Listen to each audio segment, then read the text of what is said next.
Week 15 in the NFL, man. I've been gone for a couple of weeks, but I gotta get back in here. One of the hardest things to do is the podcast. Knowing your team ain't shit. My team, I had high hopes for my Tennessee Titans this year. Lord knows, my hopes were high. We went out and got all these people. We went out and got defensive people. We went out to fix the offense, the offensive line, the D line, linebackers, everything, and we are still 3-13. Now, for those that don't follow the Tennessee Titans, just laughing and love and all that type of shit. Um, Injuries is a part of the game. Um, the two cornerbacks that we recruited that should have made our defense 10 times better, both are out for the season for the most part. Oluze just came back last game, so he's really played like maybe 3 games. I want to say Sneed played like 4 or 5. Hell, I forgot he was on the team because he's been out for so long. But when you lose your cornerbacks, your 1 and 2 cornerback, that's a big blow for any team. We've had linebackers get out, put out for the year. Giddens, he was a solid linebacker, at middle linebacker. He's out for the year. Kenneth Murray Jr. has been hurt. I don't know, man. The defensive line, I thought they would be able to do more. I thought we'd be able to shut down a lot more with Sweat and Simmons in the middle. But the edge, that's been a problem. They're starting to running backs are finding it easier to get out to the edge or whatever. So that was a big blow. As far as the offense go, man, we traded away DeAndre Hopkins. I want to say like week 7 or week 8. He went to the Chiefs, so you lose a receiver. Calvin Ridley he wasn't on the same page with Will Levis. Will Levis overthrowing him, underthrowing him. And then when he do throw it to Ridley, Ridley's dropping too many passes. So it's been fucked up, man.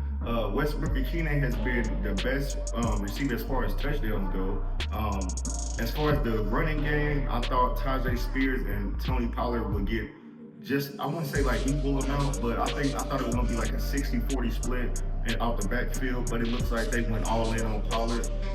Tajay Spears, he got hit a couple of times and he was out with concussions. I think he had a hamstring injury. So overall, man, we just had way too many injuries, and it's really hard to fight to win when you're fighting all through injuries, man. Having to play the next man up, people you're not thinking that's going to actually be on the field. So with that being said, we lost a lot of close games.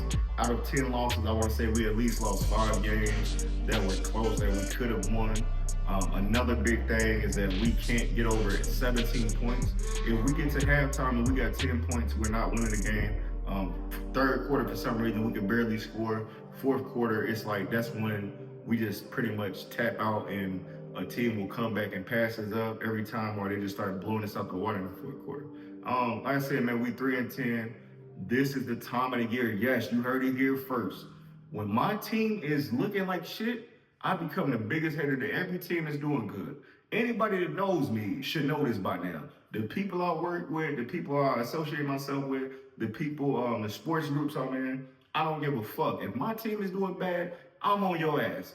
I'm gonna tell you all the flaws because some of y'all motherfuckers y'all be riding a little too high. I'm specifically speaking to the Eagles fans. There's been a lot of Eagles fans. I want to say a lot of Eagles fans. It's maybe 2, maybe 3 Eagles fans that are just dead ass delusional. And I'll get to that when I get to the schedule right here. But yeah, man, I'm the biggest hater around this time of year, man. I don't want to see the Kansas City Chiefs. I don't want to see y'all 3-peat. Fuck y'all. I don't want to see the Eagles make the Super Bowl because they got 3 niggas that's in a group that talk shit every day because they just had one of the easiest schedules. And on top of that, they glorifying Jalen Hurts as if Barkley in the #1 defense ain't doing shit. Like it's only Hurts making this team go. So I'm gonna get back to y'all in 1 second. I want to get into this the predictions for this week, man. Week 15 we are in. Last night we had the Rams versus the 49ers. 49ers, another team, just had way too many injuries this year. They just lost McCaffrey for the year. They lost Mason for the year. So both backup, the starter running back and the backup running back out for the year. They had to play some younger dudes. Ayuk is out for the year. Debo has been having a horrible year. Kittle and Jennings probably been the best people on the offense. The offensive line has been cool. Trent Williams has been missing a lot of games. The defense, they're pretty much Warner been battling injuries all year, and Greenlaw just got back last night and got hurt again. It was a rain game, so I don't know why he started back in the rain game. I just think he was hyped to get out there. But overall, this division is still tight. However, the Rams put out the win. What I like about the Rams is Cooper Kupp and Puka Nacua came back right on time to give Stafford some targets to throw to. Even with Robinson, number 15 Robinson, he's been getting open and giving them a little edge to make the offense go. Kyrie Williams been having a solid season as the running back. Offensive line been blocking for him, and I'm very impressed with the Rams defense. With them not having Aaron Donald, with him retiring, this young team, they're very young. They can move around and get to the quarterback. They causing turnovers, and like I said, they look okay. They're 8-6 now. They defeat the 49ers 12-6. It was a kicking game. Was that 6 field goals last night? So it was a snoozer, but the Rams put it off on the road. Cowboys 5-8 versus the 3-10 Panthers. The Panthers are coming off of almost beating the Philadelphia Eagles. If their rookie Xavier like Get or something like that, if he would have caught the pass and rolled into the end zone, they would have possibly won that game at 3-10, or at 3-9 at the time. The Dallas Cowboys are without Dak Prescott. They got Brandon Cooks just came back. They have CD Lamb, the running game, the Rico little rookie running back. He's starting to open up. I think he had like 100 rushing yards last game. He's been averaging over 50, 60 rushing yards. So that's starting to pick up, but it just shows that CD Lamb can't do it on his own. They need a couple of more receivers, and they need their starter quarterback back to win games. This is the first game of the year that Carolina Panthers are the favorites, so I'm going to rock with the Panthers to pull this one off at home. The Kansas City Chiefs 12-1 versus the Cleveland Browns 3-10. The way that Winston's been playing, Winston's a funny ass dude, man. I know Deshaun Watson went down for the year. Chubb is back. He hasn't been back to himself. He's averaging maybe like 20, 30 rushing yards a game right now. Winston is averaging an interception each game, and it seems like a pick six interception every single game. So that's always bad when you're trying to win football games. The Chiefs, they barely been get by, man. Believe it or not, these dudes 12-1. They should have lost at least 5 or 6 of these games.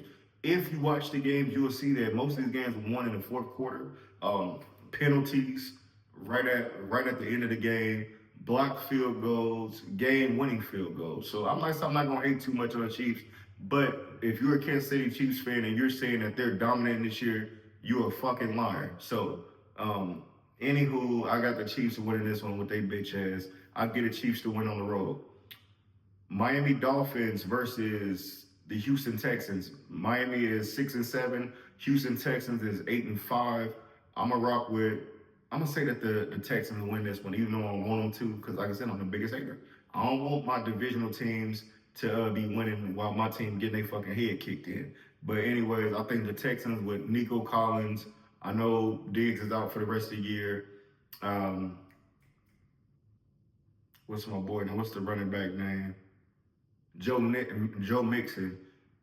He's been having a couple slow games that are starting off hot. I think he'll be able to get some big runs and maybe run for over 100 on Miami's weak defense. Miami just released Odell Beckham. They really just got Tyreek and Waddle and Tua. The run game hasn't been there. That was the big difference last year to me, was that if they got 2 running backs that could pretty much run for over 1,000 yards. When you got to focus on the run game so much, you got Hill and Waddle, the fastest 2 on the team, just getting open, having their way. But I said they 6-7 right now. They can still make the playoffs, but right now I think Houston should win this game. Battle of the Bums. New York Giants 3-10 versus the 3-10 Jacksonville Jaguars. If I had to pick a winner, I'll say the Jets win this one on the road just because they got Aaron Rodgers, old ass. Jacksonville just beat us last week, but they got Mac Jones. I think that the Jets defense should be able to get to him and cause him to force some turnovers and pull that win off. Washington Commanders versus the New Orleans Saints. Commanders are 8-5. The Saints are 5-8. I'm going to go with Washington Commanders. I just like Jaden Daniels. I'm a big fan of his. I like the way that their team have turned around after these last couple of years. The Saints, they just lost Derek Carr for a couple of weeks. The backup's going to be in. The third string quarterback is going to be in. So I don't know what he's about, but I can't see them winning this game, especially with Olave and a couple other receivers being out for the rest of the year. Baltimore Ravens 8-5 versus New York Giants 2-11. This should be a game that Baltimore pretty much look like a varsity team versus freshman team. I think they should dominate.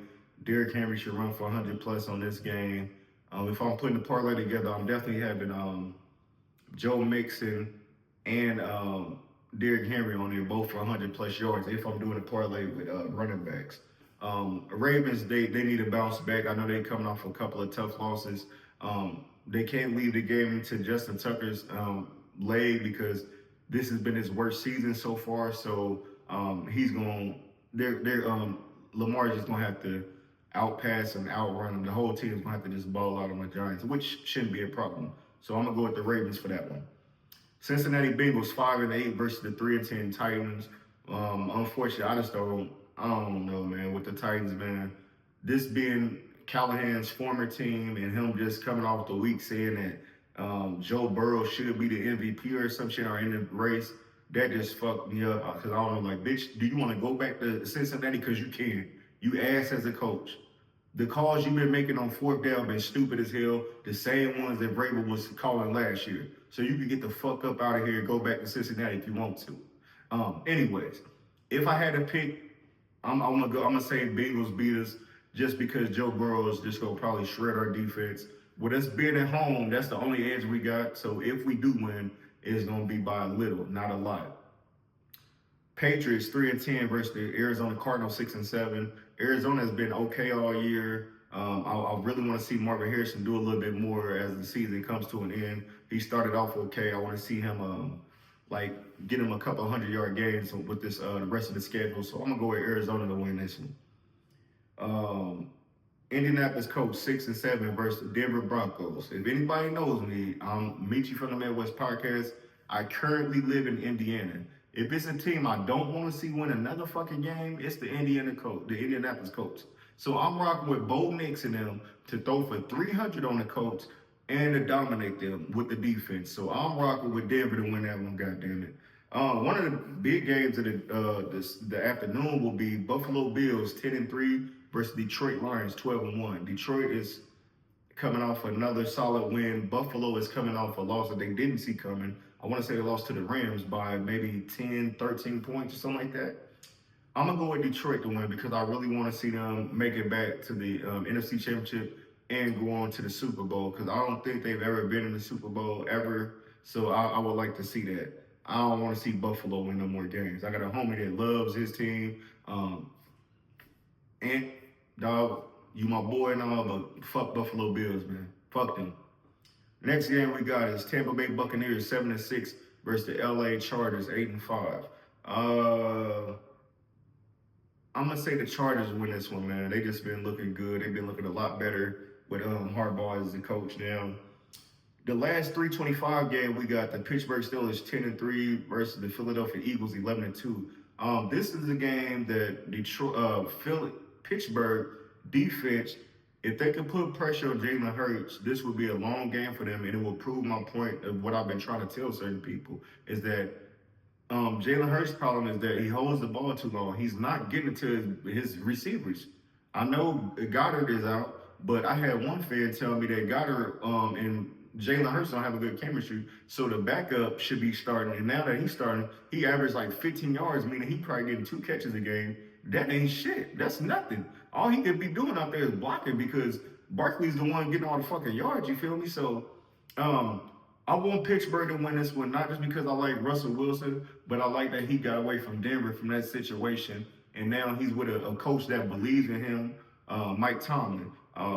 If Pickens is out the game, I think that the Eagles will win this game. But if Pickens is playing, I believe that he's gonna be able to put some on this little Mitchell dude that they've been hyping up all year, saying that he's been shutting everybody down. He's been playing good, But when you look at it, he's not on that key player the entire game like most will say. I would say he's probably on them maybe 50%. The rest of the time he's moving off to the other receivers and stuff like that. But if you're talking to an Eagles fan, he was on him the entire game. I'm rocking with Pittsburgh to win this one on the road. The Sunday night game will be the Packers 9-4 versus the 8-5 Seahawks. That should be a solid game.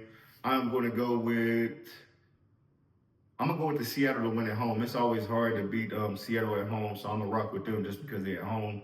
I like the Packers, but they're 9-4. They try to make the playoffs. Seahawks need this win to continue to make the playoffs. Monday night, we got two games. We got the Bears 4-9 versus the Minnesota Vikings 11-2. I'm gonna go with Minnesota just because Bears is ass, and I believe Caleb Williams is ass. Looking at him this year, I don't expect him to get better next year because he's gonna lose a couple of receivers.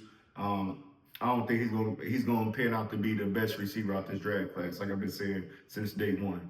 And last game, we got the Atlanta Falcons 6-7 versus the 2-11 Raiders. I'm gonna go with the Falcons to win that one to bounce back after a loss from last week against the Minnesota Vikings. That's all I got for the NFL this week, man. Let me know what y'all predictions are on y'all team in the comments. Let's get my page back popping, get those views up. Let's get the my subscribers up. I want to be able to hit 200 before the end of the month. Get me there. I think I'm at like 165 or 170, something like that. I just need like 30, 35 more people. Like, share, subscribe to the Meet You from the Midwest podcast on Facebook, Instagram.